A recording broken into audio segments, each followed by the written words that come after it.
de la siguiente manera.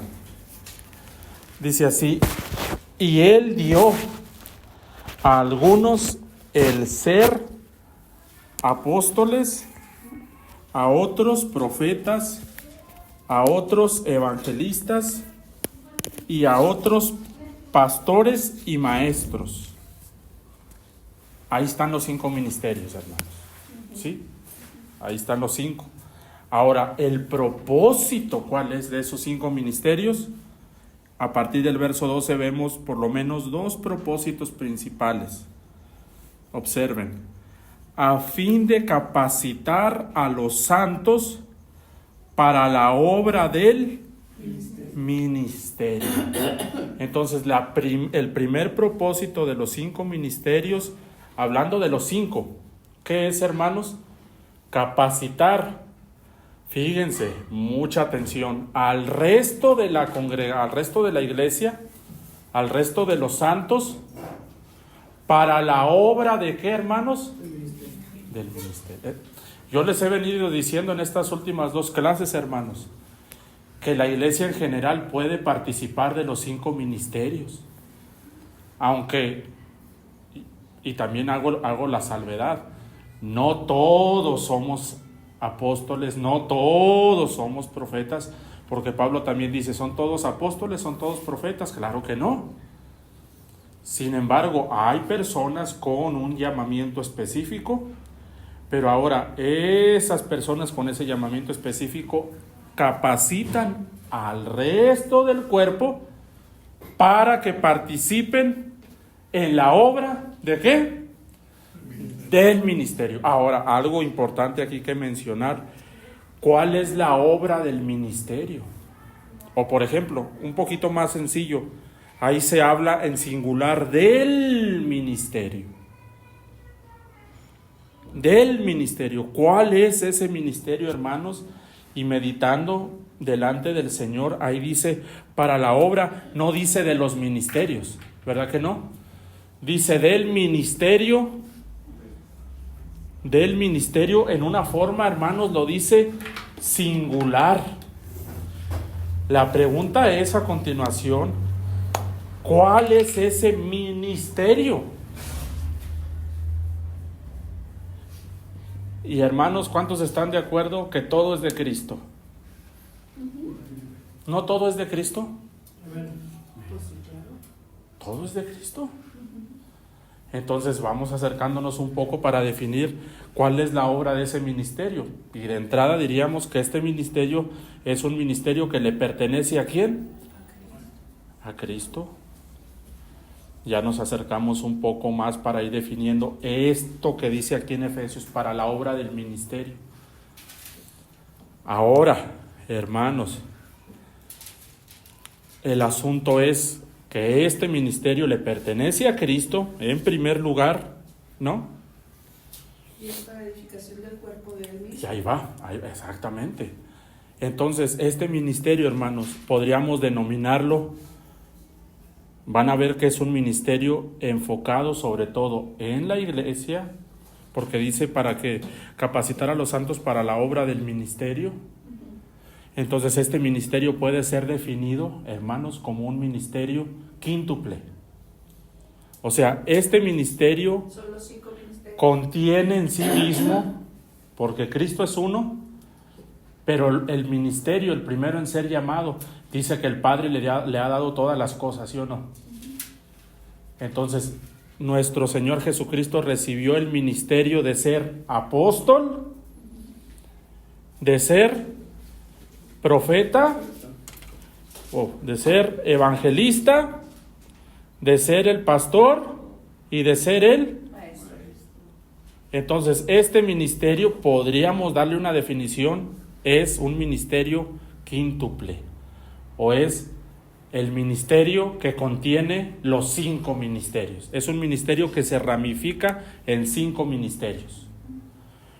Y lo que yo quiero que vean ahí es ese verso 12, que ahora Cristo, a través de cada uno de esas vasijas que Él llama al ministerio, esos 5 ministerios, aquí hay personas que ya están ejerciendo un ministerio, por ejemplo, pastoral, pues nuestra labor, yo también por la gracia del Señor llevo algún tiempo sirviendo al Señor en el ministerio.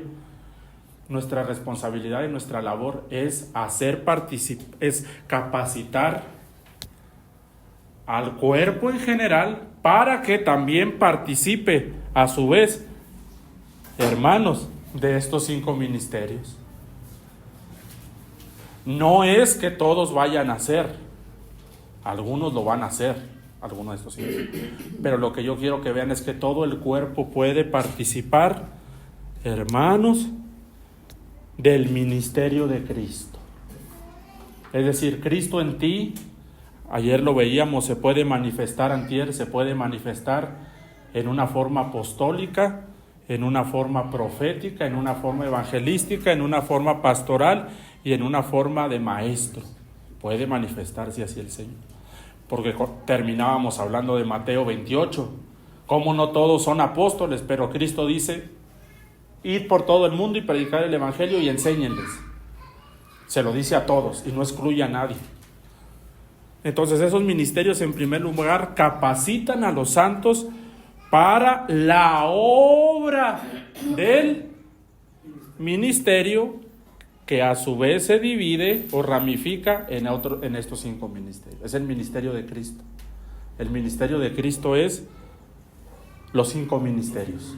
Porque ahí lo dice, tendríamos que verlo el contexto inmediato. Es una ley hermenéutica. El contexto inmediato de ese verso es el 11, lógicamente. Y el 12 ya no lo dice en una forma de cada uno de los 5 ministerios, pero lo condensa diciendo: para la obra del ministerio de Cristo, hermanos. Capacitar a los santos para la obra del ministerio de Cristo. E insisto, cuando tenemos claro, entre otras cosas, para qué nos ha llamado el Señor, para qué nos ha llamado y qué responsabilidad, yo tengo que saber y tener en claro, yo como siervo del Señor, ustedes como siervo del Señor, ¿para qué es el ministerio?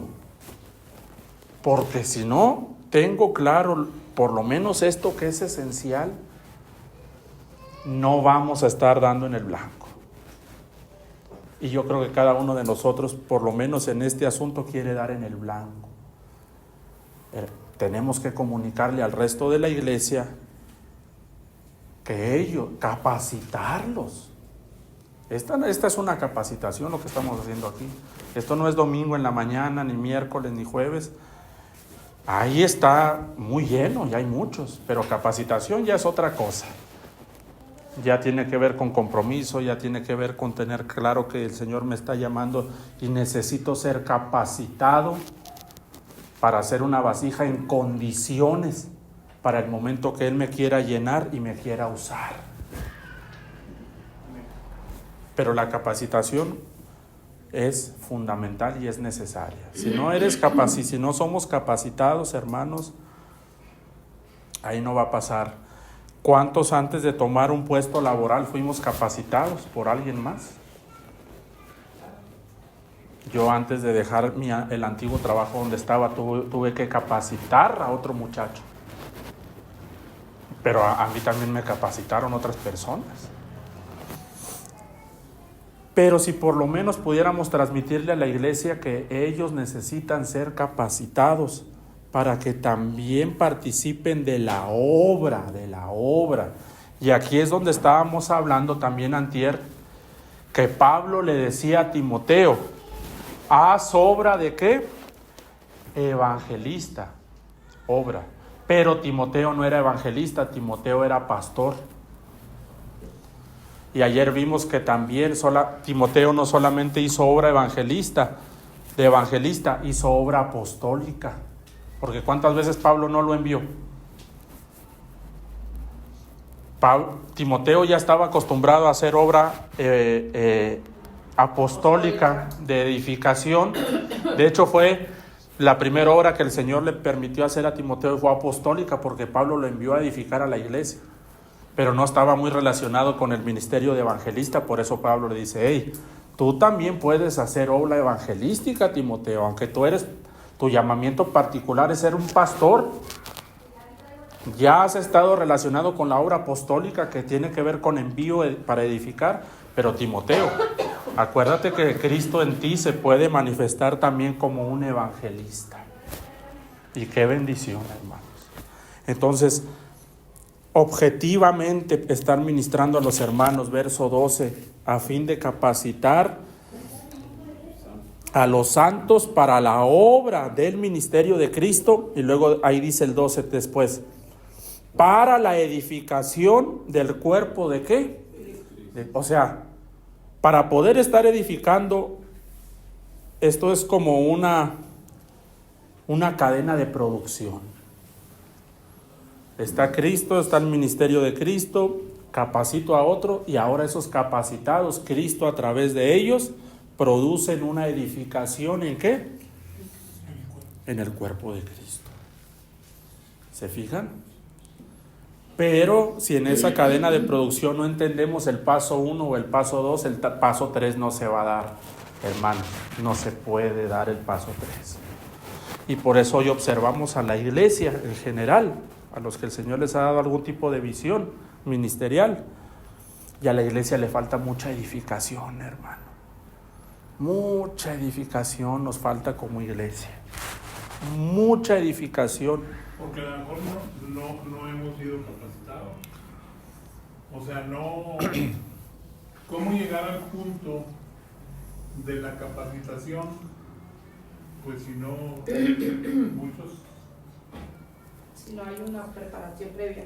Yo creo que mucho ha consistido en un corazón dispuesto solamente. Y así muchos ministerios han nacido con una muy buena disposición, pero no hay una capacitación como para permanecer y poder crecer y edificar y saber que nosotros como principales líderes, por así decirlo, del ministerio, pues tenemos que tener toda una estructura interna en donde realmente permanezcamos en el Señor y poder guiar a los demás. Exacto. Ahora, no quiere decir que no haya resultados, porque a lo mejor muchos no han sido capacitados, no hemos sido capacitados, pero hay un resultado en el trabajo que se ha hecho para el Señor, ¿verdad? Pero qué mejor sería que, por ejemplo, ahora que tú estuviste... La carga como líder y como siervo del Señor en estar ministrando objetivamente. No solamente decir, bueno, Dios me llamó y vamos a hacer iglesia. Y que venga la gente, que vengan los domingos y cantamos unos cantos y pedimos la ofrenda y nos vemos el próximo servicio. Todo eso forma parte, y gloria a Dios por las reuniones. Pero el ministerio tiene mucho más allá que ver con solamente estar haciendo o formando una iglesia, digamos. Porque si no conocemos estas cosas que son básicas, elementales y fundamentales, podremos estar y gloria a Dios que en la ignorancia Cristo sigue obrando. Porque Él dijo, yo edificaré mi ¿qué? Mi iglesia. Pero yo también digo que cuando el Señor nos pone en un lugar donde el Señor nos habla de este tipo de cosas, es porque Él quiere hacer algo en nosotros, hermano. No es una casualidad, no es una coincidencia, sino que en verdad Cristo quiere que hagamos las cosas a la manera de Él. Porque lo que nos pasa muchas veces es que terminamos replicando lo que hemos visto, lo que hemos escuchado, y eso no es de condenar. No es de condenar, sin embargo, en el Señor siempre hay un poco más, un más allá. Y para los que van a ser llamados al ministerio, que están aquí en esta noche o que van a escuchar los audios, es elemental que entiendan esto, hermanos. Es elemental antes de entrar a la obra ministerial, porque si no entramos con esto, podemos andar dando vueltas en el desierto los 40 años, pero yo creo que ninguno de nosotros quiere eso, sino que cada uno de nosotros quiere ser objetivo. Y esta visión trasladarla a los hermanos. Y trabajar nosotros sobre esta cuestión, hermanos, también.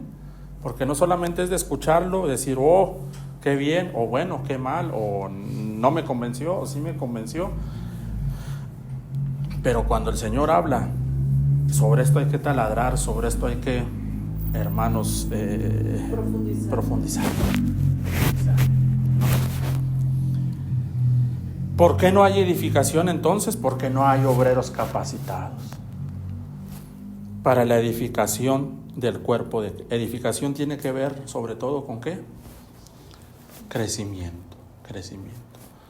Y vamos a ver que muchos de nosotros, a pesar de los años, no hemos crecido. A pesar de los años, que ya no debería ser. Porque lo natural es que conforme a los años uno vaya creciendo. Y si no hay un crecimiento, por lo menos en lo natural, uno se empieza a preocupar. Si uno de nuestros hijos no ha crecido lo suficiente, ya cuando tiene 11, 12 años, imaginen que tiene la estatura todavía de un niño de 2 años, ¿verdad? Que ya no es normal lo que está pasando. Y nos vamos a encontrar, yo en mi propia vida me he encontrado en muchas áreas de mi vida que a pesar de los años, pequeñitos todavía. ¿Qué está pasando? Hay que rectificar y decirle al Señor, Señor, escudriñame y muéstrame tus caminos. Edificación. Entonces el Efesios 4:13, miren. Finalmente el cuerpo de Cristo es edificado en el verso 13 en 2 aspectos. Hasta que todos lleguemos a la unidad de ¿qué? De la fe. Y hasta que todos lleguemos al conocimiento pleno ¿de quién? Del Hijo de Dios. Y miren, a la condición de un hombre, ¿qué? Maduro. A la medida de la estatura de la plenitud ¿de qué?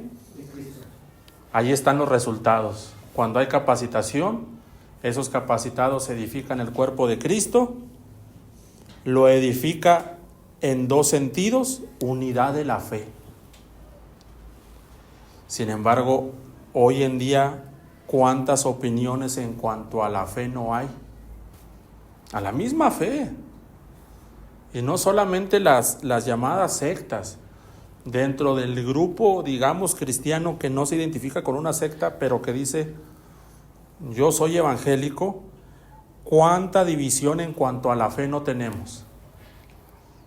Uno dice, no, yo creo de esta manera, no, yo creo de la otra, no, eso no me pareció porque yo lo creo así.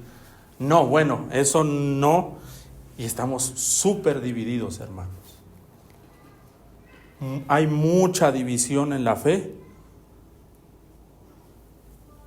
Y si hay división en la fe, es por una cosa: no hemos alcanzado el conocimiento pleno del Hijo de Dios.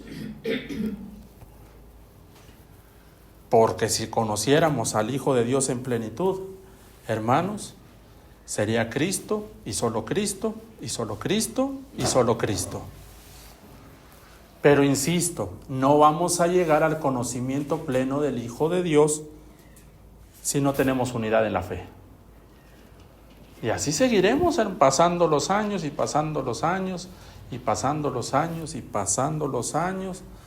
Y total, que la condición de hombre maduro nunca se manifestó.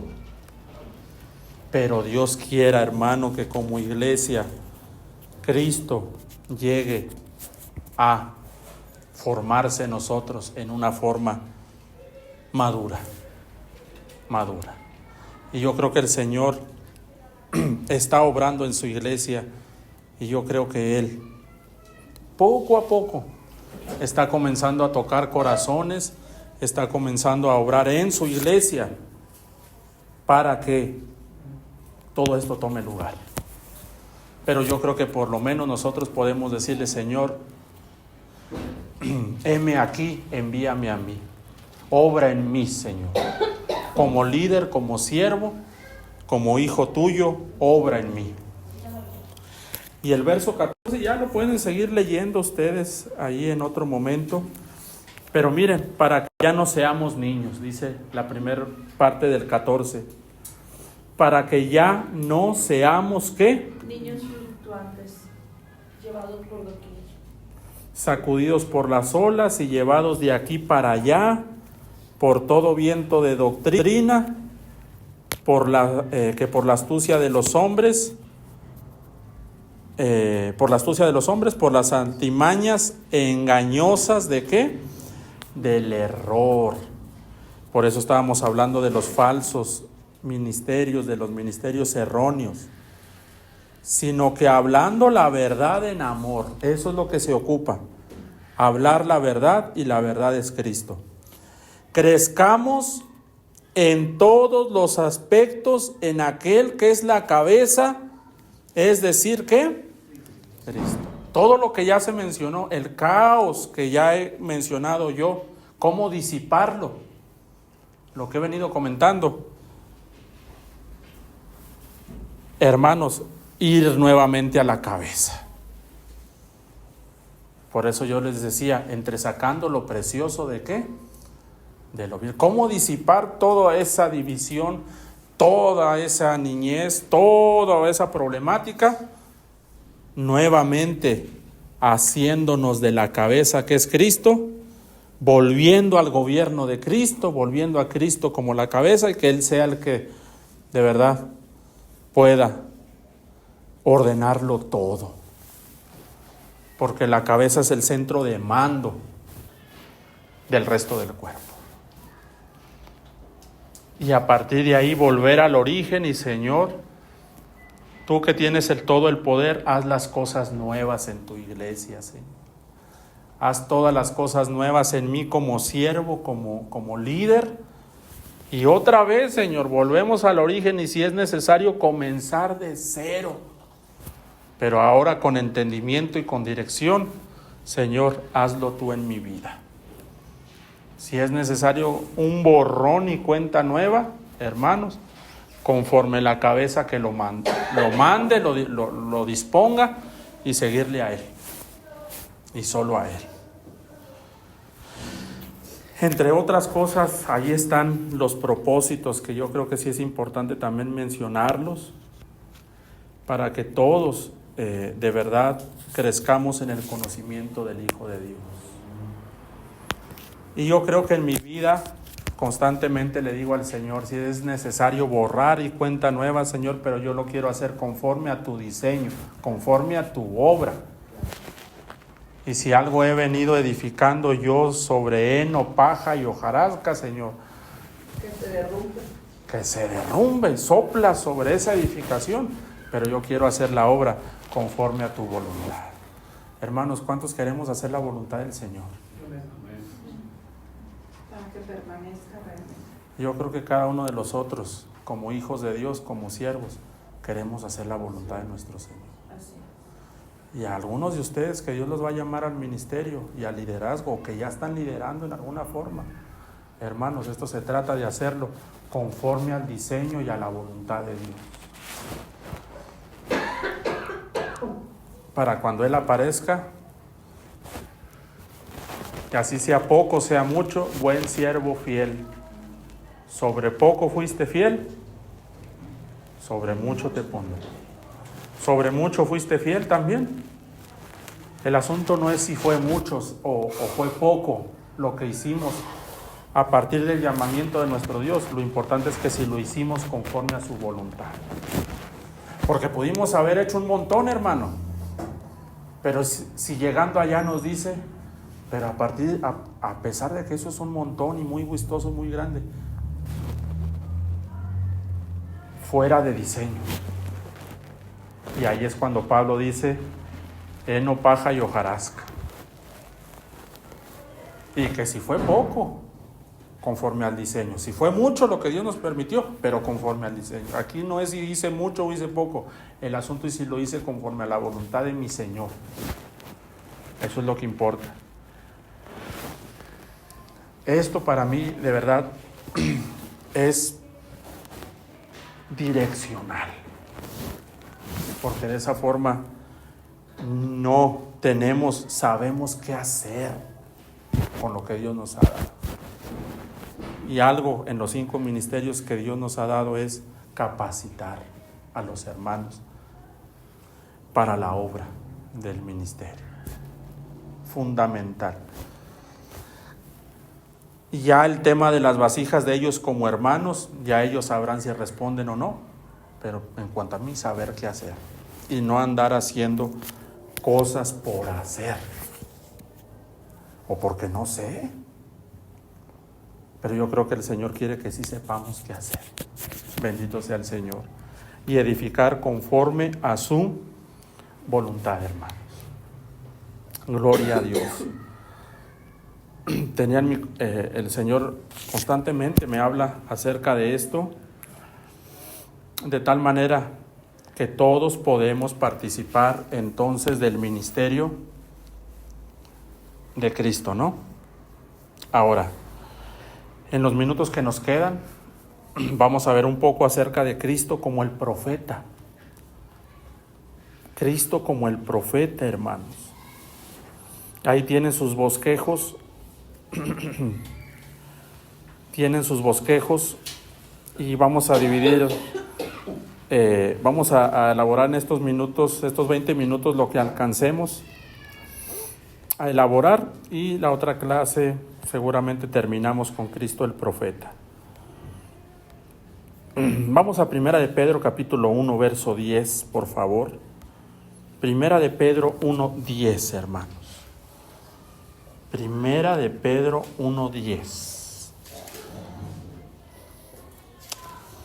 Primera de Pedro 1:10.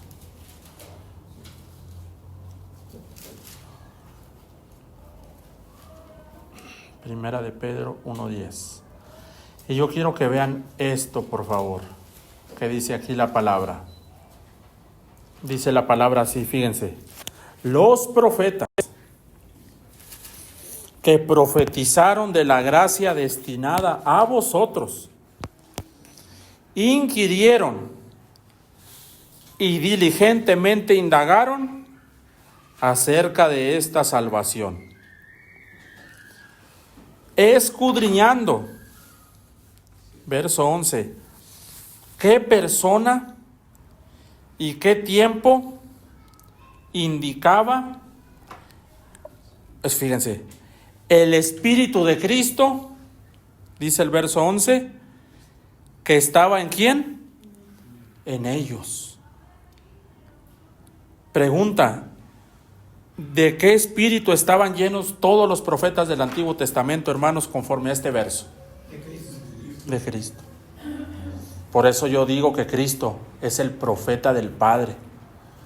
Porque todos los profetas, dice ahí, el verso 10 dice que todos los profetas que profetizaron en el Antiguo Testamento, hermanos, Jeremías, Ezequiel, Habacuc, Nahum, Malaquías, Ageo, Zacarías, Isaías y otros profetas muy importantes que vemos ahí como Elías, Eliseo, hasta hubo una profeta llamada Hulda, no sé si se acuerdan.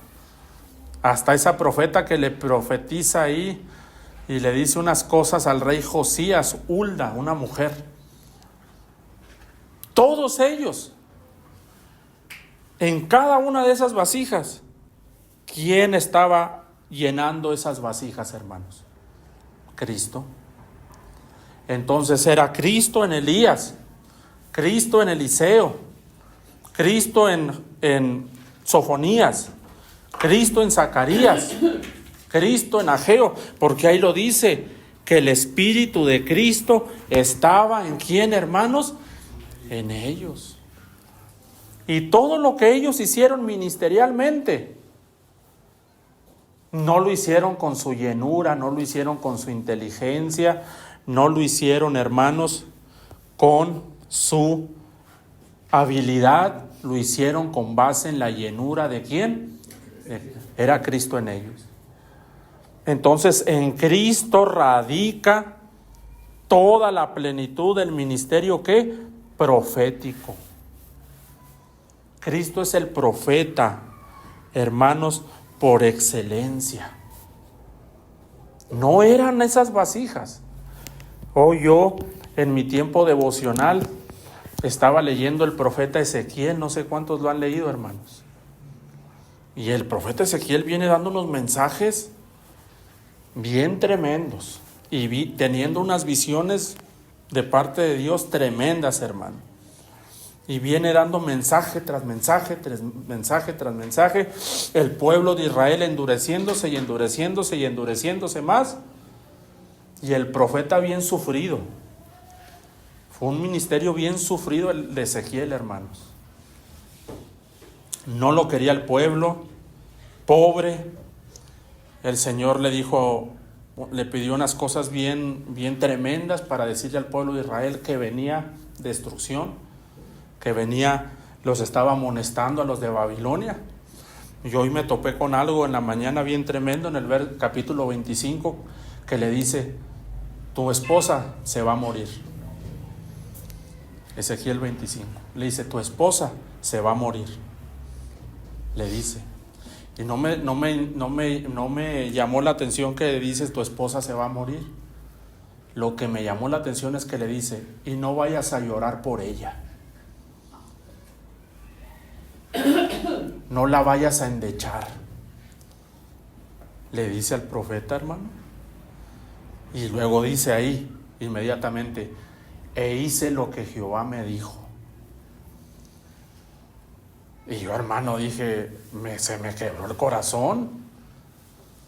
Pero dije, Señor, ¿cómo este hombre pudo llevar a cabo tal cosa? Y no le lloró, hermano, y no la endechó y no la veló. Nada. El capítulo 24, perdón, denle una leída al capítulo 24 de Ezequiel. No la lloró. Hermano, eso no lo pudo haber hecho Ezequiel en sus fuerzas. Era el Espíritu de Cristo, eran los quebrantos de Cristo en él. O sea, vemos en los profetas cosas así extremas que Dios les pide hacer, sufridas, y decimos, ¿y cómo salieron adelante? Salieron adelante con la llenura y la virtud de Cristo. O sea, era Cristo llenándolo todo en ellos.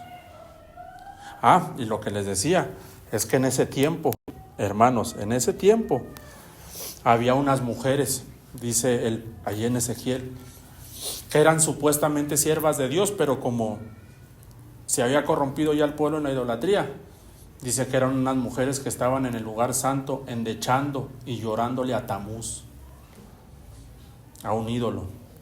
Y Tamuz es el dios de todo lo terrenal. Y entonces el Señor toma a su profeta y les da una lección. Y le dice, mira ese pueblo. Está llorando por todo lo material y lo terrenal. Estaban llorando por Jerusalén. Estaban pidiéndole a Tamuz que los regresara a la tierra prometida. Estaban diciéndole, ay, mi casa, mi carro, mis cosas, llorando lo terrenal. Y el Señor le dice al profeta, dales una lección y tú no vayas a llorar por nada de lo terrenal. Oh, qué tremendo, ¿no, hermanos? Lo que a veces uno tiene que vivir en el ministerio. Porque el ministerio no solamente es una posición, no es... Hermano, el ministerio es toda una vida. Es Cristo en uno manifestando sus quebrantos. ¿Qué tal que el Señor lo pusiera en esa posición? Ahí léanlo, ahí está.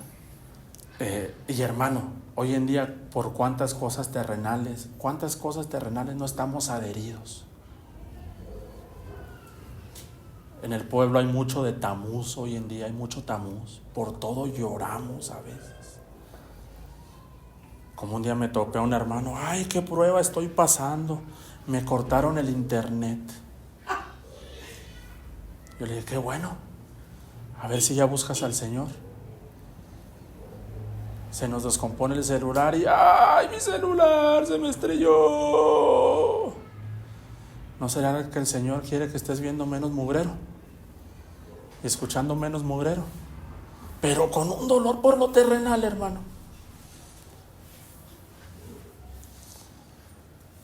Y el profeta lo que va a hacer, vamos a ver, Cristo como profeta trae una amonestación poderosa y de quebranto al pueblo, hermanos.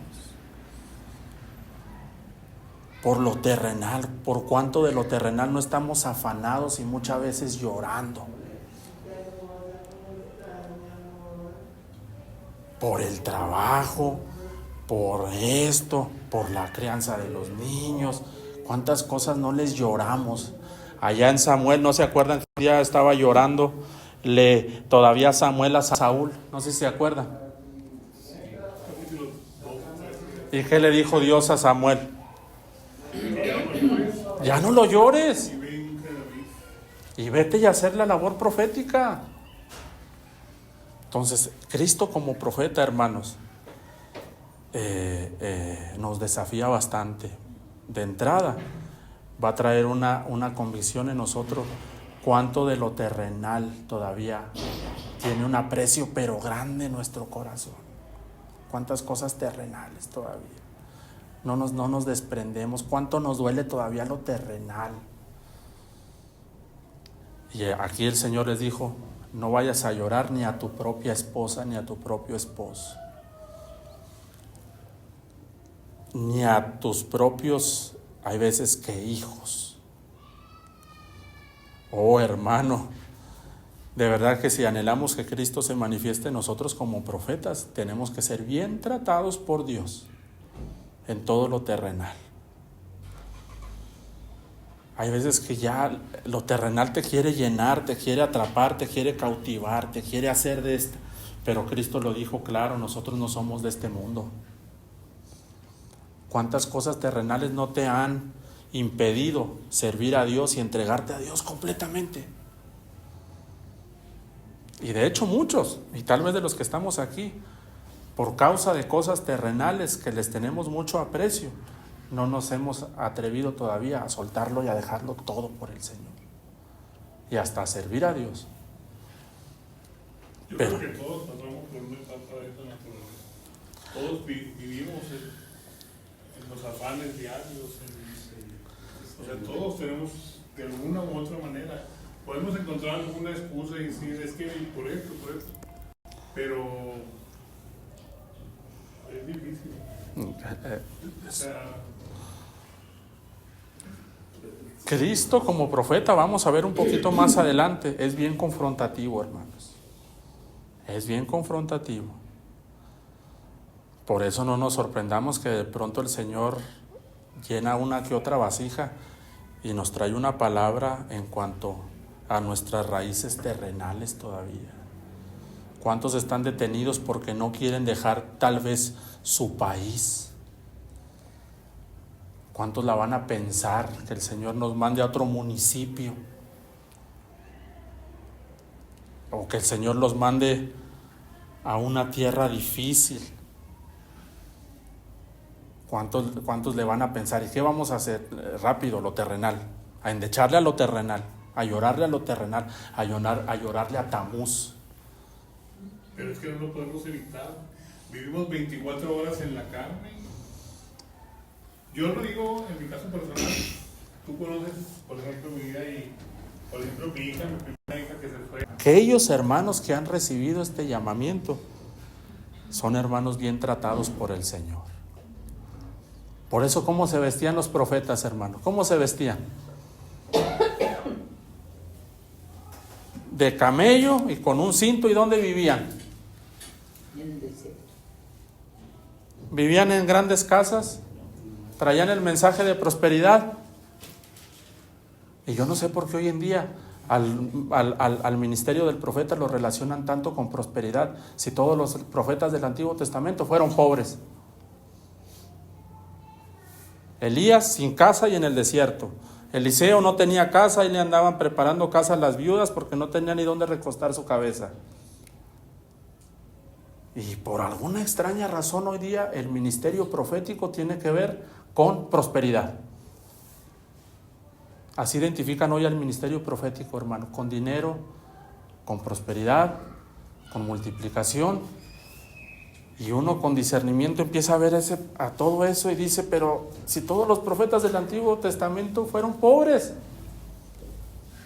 Y aún nuestro Señor, que dijo, hermanos: yo no tengo ni dónde recostar mi cabeza. Fue un pobre también nuestro Señor Jesús. Pero yo nomás quisiera que vean Cristo como profeta. Yo creo que es el ministerio más amonestativo de todos a la iglesia. Cristo como profeta nos va a amonestar, hermano, constantemente.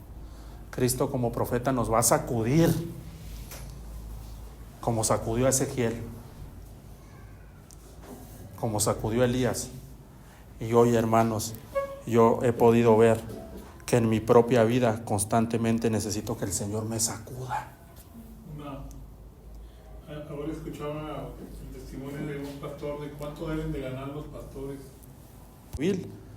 Pero hay hermanos que no disciernen y muchos de nosotros no seguimos discerniendo. Ahí está el salario de ahí está, teniendo sustento y ¿qué? Y abrigo, estemos contentos con él. Y el otro día sí, más dice, porque los que quieren enriquecerse caen en tentación y en lazo, y en muchas codicias necias y dañosas, y ya no lo voy a seguir porque Y esa es un área donde los 5 ministerios cuánto hemos pecado y hemos fallado. Exacto. Segunda de Timoteo, ¿qué, hermano? Gracias por esa contribución. Timoteo 6 del 8 en adelante. Primera de Timoteo 6. Gloria a Dios. Y enséñaselo eso a algunos pastores y... Espérame, pues ¿eso qué? No. ¿Cuántas condiciones pedimos para servir a Dios a veces? Bueno, Señor, sí voy, pero que ya esté todo preparado y todo así y todo. Oh, hermanos, nosotros somos siervos y Él es el Señor. Y tenga el Señor que sacudir lo que tenga que sacudir. Yo no sé, hermanos, pero en esta noche yo creo que el Señor tiene que sacudir muchas cosas terrenales en tu vida y en mi vida. Yo no sé tú, pero yo así me siento delante del Señor. Cuántas cosas le lloramos, le endechamos, cuántas cosas estamos llenos de lo terrenal. Pero yo solo sé, hermanos, que sacudiéndose todas esas cosas de tu vida y de mi vida, siendo llenos de Cristo, de su palabra y de su Espíritu, vamos a ser siervos en las manos del Señor. Vamos a hacer la voluntad de nuestro Señor. Pero mientras no sacuda el Señor todo lo terrenal, todo lo que el Señor lo haga, hermano. ¿Sí? ¿Qué cosas terrenales te han detenido para servir a Dios? Familia, dinero, estabilidad, no sé, trabajo, profesión. Y todo eso, según lo pida el Señor.